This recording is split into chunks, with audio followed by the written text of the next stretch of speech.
Hello everyone, my name is Abby Bliss White and welcome to my channel.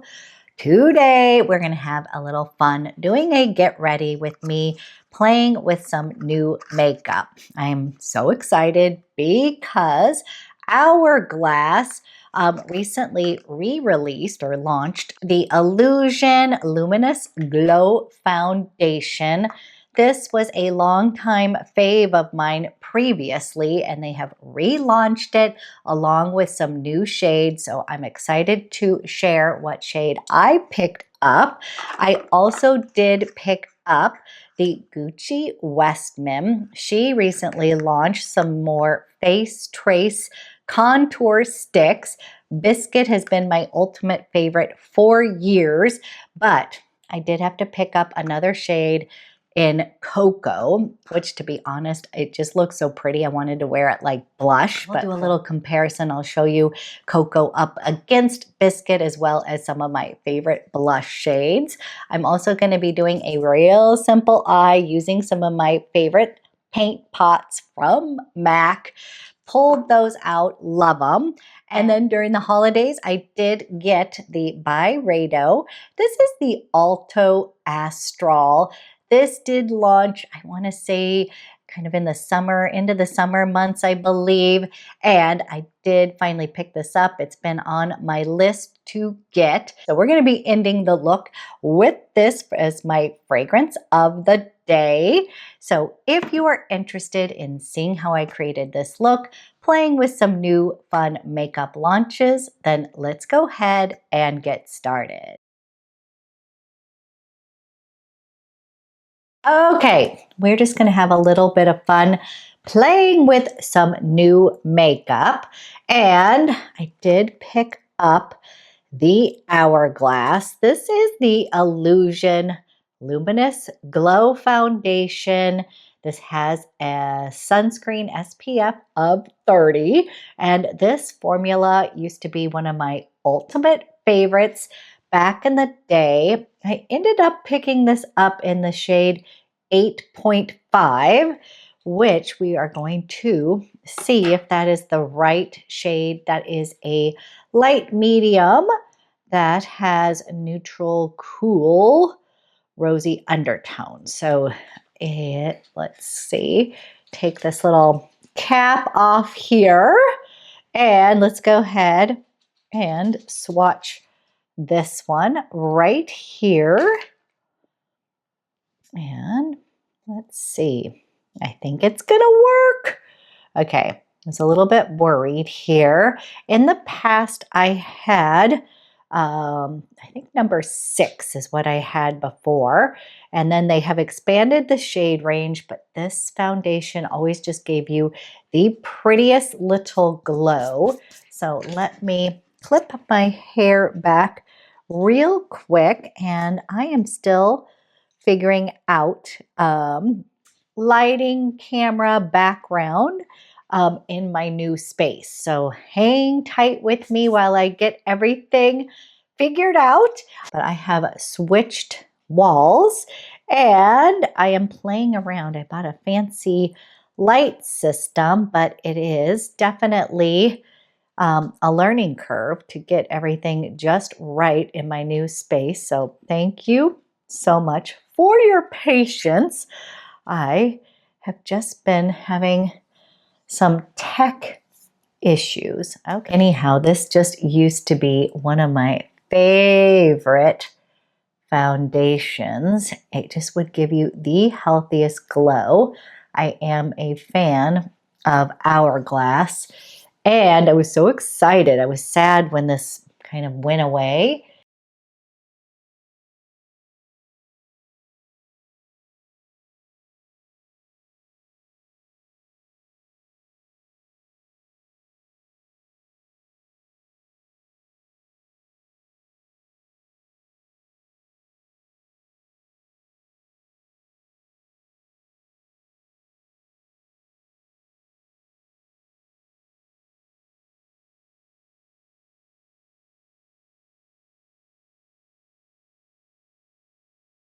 Okay, here is what this looks like so far. basically it looks like skin, but it just like your skin, but better. That's what I always loved about it. It kind of gave me this sort of lit from within, the illusion of being kind of healthy and glowy. And then I did pull out my Hourglass.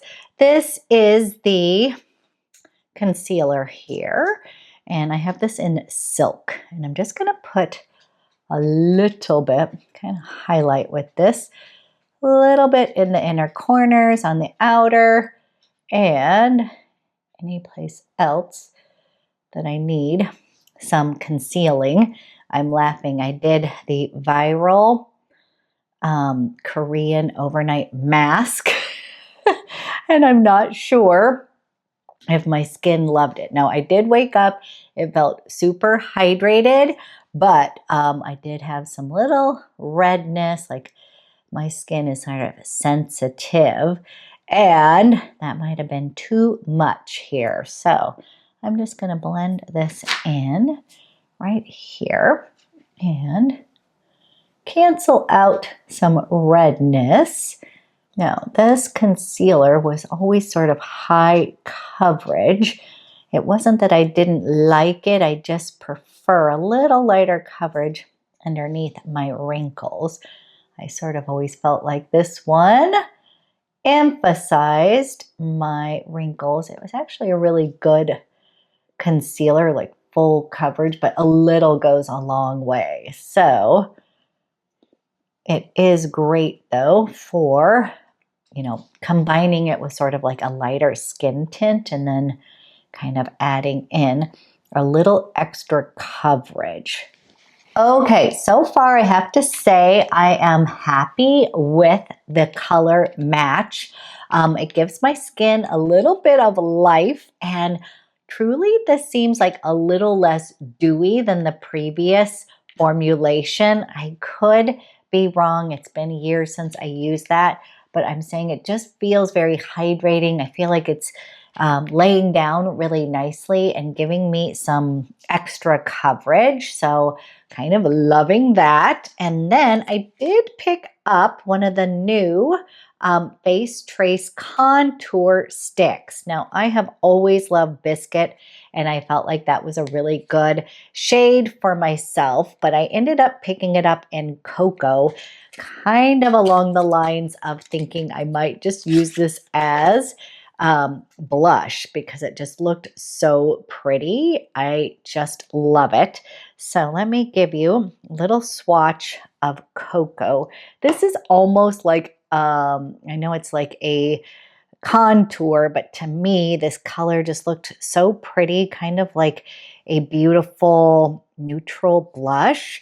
And let me show you comparison with Biscuit. So for true contour, I would use the Biscuit. That's pretty much my best shade, but there was some other really pretty colors and we were laughing. I was like, well, I want to pick one of these up, but I'm going to kind of use this as a bronzer blush or kind of a deeper terracotta contour. So today I'm going to use a little bit of Biscuit, kind of come here and a little bit of this up in my hairline, down the sides of the nose here, and then a little shadow underneath my chin here. And then I'm going to blend this in. I'm hoping everybody is staying nice and warm. There's been storms across the country.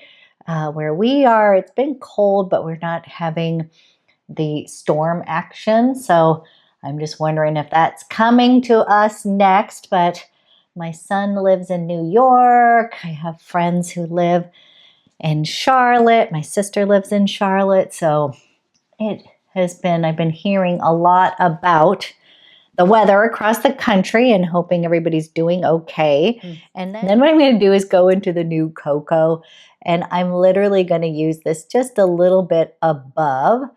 Let's see. Ooh, maybe this could be used as kind of a terracotta bronzer color, or I guess it could be used contour. It gives my skin much more life than kind of the, you know, contour, sort of a grayish shadow tone, whereas I feel like this gives a little bit of color to the skin. And I'm so glad that they expanded the shade range of this. They had 3 of them before, and now they came out with a couple other colors. And again, I was just at the counter and I was like, well, I want to give this a try. So I'll use a little bit of this Coco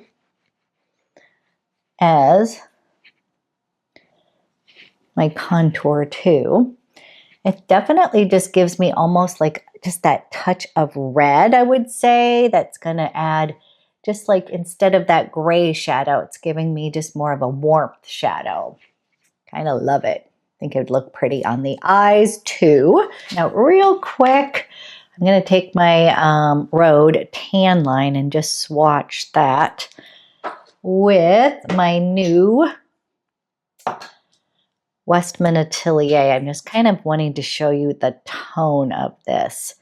Okay, not quite. So you can see against a blush that Coco has this definitely more of a contour shade. Kind of want to look at it against terracotta, or not terracotta.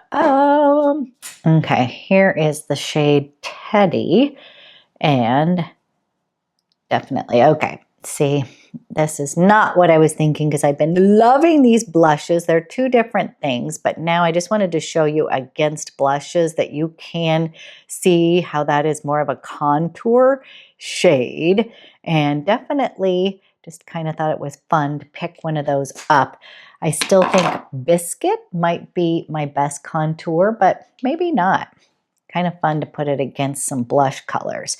Now, speaking of blush, I've been obsessed with a little bit of my Piggy here. I'm going to add a little bit of pink right here to the fleshier part of the cheeks here. And then we'll blend that out.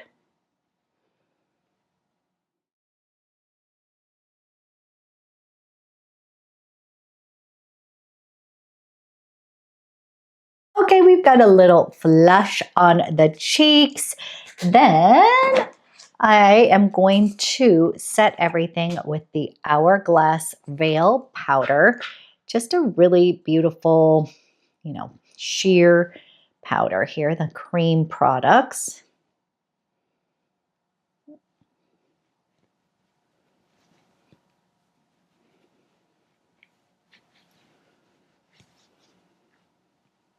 And then I'm going to go ahead and top that pink blush with one of my favorite Hourglass. This is Sublime Flush. I just think it is the most gorgeous blush ever. Just check that out. So pretty. Just going to add a little bit of that in. This adds almost like a little highlight to the cheeks as well, because it's got that ambient lighting in them. I really like so many of the Hourglass products, and I feel like I haven't played with them for a while. So just pulling out a few key ones that I love and putting a little bit of that beautiful Sublime Flush on the cheeks here. Okay, I'm going to set everything on the complexion really quick, kind of mesh those powders into the skin before moving on to a very simple eye that I have just been leaning on using 2 MAC paint pots. I have just been loving Groundwork. This is one of my ultimate favorite. It's just like the perfect soft taupey brown shade. And then I put a little bit of, this is a Vintage Selection. It's just like a very pretty, reflective, lighter shade. And so that's been my kind of easy go-to eye look. So I'm dipping my, so what I'll do is dip my Groundwork into a fluffy brush and Just apply it. Now you can totally apply this with your fingers as well, but this just makes the best simple eye look. I love it. And these paint pots are just so good. I have used these for so long. I just haven't played with them for a bit. So I'm going a little higher above my crease here. Don't worry, we'll blend everything just for a little extra definition.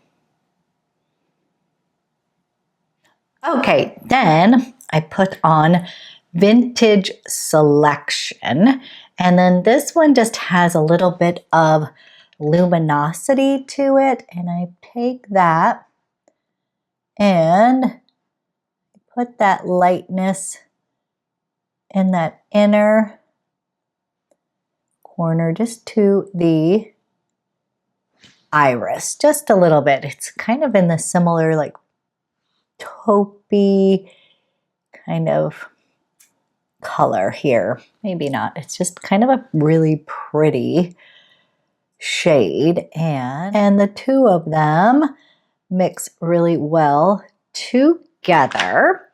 And then what I'm going to do is I'm going to use my Chanel. This is the Le Crayon YEUX in Gris Scintillette. This is a beautiful kind of gray, just like this. And I am going to tightline. I really like I feel like these are cool tones here, but I like a little bit of warm and cool on the eyes. And this liner is definitely a little bit on the cooler side.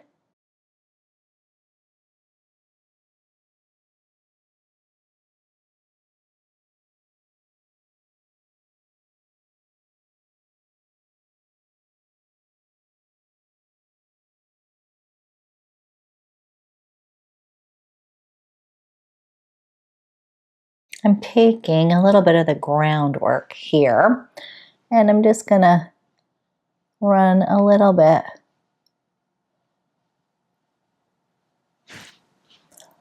underneath the lash line just to bring everything together. Okay, I'm quickly gonna go put on some mascara, and then I will be back and we will finish off with a little lip and a new perfume. Okay, really simple eye, and then for lips, I'm gonna use my Makeup Forever. This is the Whereever Walnut Lip Pencil here, and this is one of my favorite colors. I'm just gonna line that, take my finger, and just kind of blend that out. And then I'm coming in with my Prada. And this is just one of my favorite sort of nude lipsticks. It is the Tiepolo color here. And this is a soft matte lippy, which surprises me that I like it, but I do. And I just like to take a little bit of that. Feels creamy. It's just very interesting. It feels very hydrating on the lips. And then I will top that with just a little Dior lip oil and give it just a little softness. And then this one is in just the classic pink. And just kind of creates a soft nude lip. And then we're going to end with perfume of the day. And one of the things that I hauled over the holiday season was the BYREDO. This is the Alto Astral. And this I would kind of categorize as a freshy with a little maybe touch of a gourmand note in here, but it just has some aldehydes in here. It smells very fresh and inviting. So I've already put a little bit on, but let's go ahead and put this on a little bit more. I've been on a bit of a BYREDO love again. BYREDO was one of my first niche brands I ever bought back in the day. And I've just been really reaching for like Bal de Freak's my absolute favorite. I also hauled the Bal de Freak Absolute recently. So I have a big holiday haul of perfumes that I received as gifts over the holidays from family, friends, and all of that, and some that I picked up myself. But this was on my list and I was so excited to get it. Let me give you the notes real quick to kind of give you an overview of what it smells like. The top notes in here are coconut water and aldehydes. Aldehydes create sort of a sparkly champagne touch. That's how I like to describe it. And I have been completely obsessed with coconut water this season. I don't know, it just makes me feel so hydrated. I really love it. And so I don't know, maybe that was why I wanted this so bad, but it does have this coconut water note to it. It is not like sunscreeny coconut. It is literally that fresh, hydrating, fresh coconut, like you're drinking it out of the young, fresh coconut. That's the note in here. And then in the middle notes, you have musk and jasmine, a touch of incense, which I think is a great mix to sort of the aldehydes and the coconut water. And then in the base, you've got some creaminess with the notes of cashmere, sandalwood, and amber. So I admittedly have been attracted to more clean, fresh fragrances, but what I love about this is that there is this fresh cleanness to it, but there's a little bit of warmth with that underbelly of that amber in here, that cashmere and then that creamy sandalwood. And the coconut in here is not too tropical. I believe this is like inspired by Brazil. And so I was sort of surprised. I think of Brazil as being like colorful. And this has this very addictive sort of aldehydic, young coconut water cloud that stays with you. Just little fresh wafts, and it's not the kind of clean that goes to laundry. That's what I would say, but there's this freshness that's sparkly, and then there's this warmth of like a good hug from that cashmere. And then of course, I love the little touch of jasmine. That is just something that I personally love. So this one is slightly sweet, slightly sparkly, and it's also slightly warm. And it dries down to something a little bit slightly warm and cozy, but like this cozy with a freshness. So if that makes sense at all, it's definitely one to get your nose on. I think it is funny because I did smell this and I feel like I smelled it in the summer months. I think it launched more in the summer months, which it is definitely appropriate for the summer months, but I think it felt a little denser and heavier on the dry down. And I think I smelled it on a day when it was quite warm. And now I am just like wanting that feeling, like I am wanting to be transported to someplace a little bit more warm, maybe a little slight tropical. And so this one is definitely a year-rounder. That's what I would say. But if you're someone like myself who's attracted to certain scents in the winter that may transport you someplace else. I always think of people wanting to wear their dense, heavy kind of gourmands during the winter. And I often find at some point I switch over and really are craving that sort of fresh airiness that sort of gives me that feel that I'm someplace else. So that is my scent of the day. Highly recommend this one. Again, I've got kind of a large haul coming up and the perfume front to share with you. I also quickly wanted to share this adorable striped sweater with you. This is from my favorite brand. I just adore that brand. It's right up my alley. Basically, I call them sort of classic with a little feminine twist. And that's what I find. There's always just a little detail that takes the clothing, you know, from boxy to a little more feminine and fitted. And I just think this particular sweater is super soft, but I am somebody who cannot get enough stripes in my life. I love them. And of course, I loved the color story of this one here because it's got all my favorite colors. You've got navy, cream, you almost have like a charcoal gray, pink. Just could not resist this little sweater. And I do have a code if you're like myself and you love their clothes. I will leave all that information down below in the description box. But I just thought today would be fun to get on, play with some new makeup, have a little chit chat, and I hope all of you are doing well. I will be back with another video soon. Thank you so much for watching.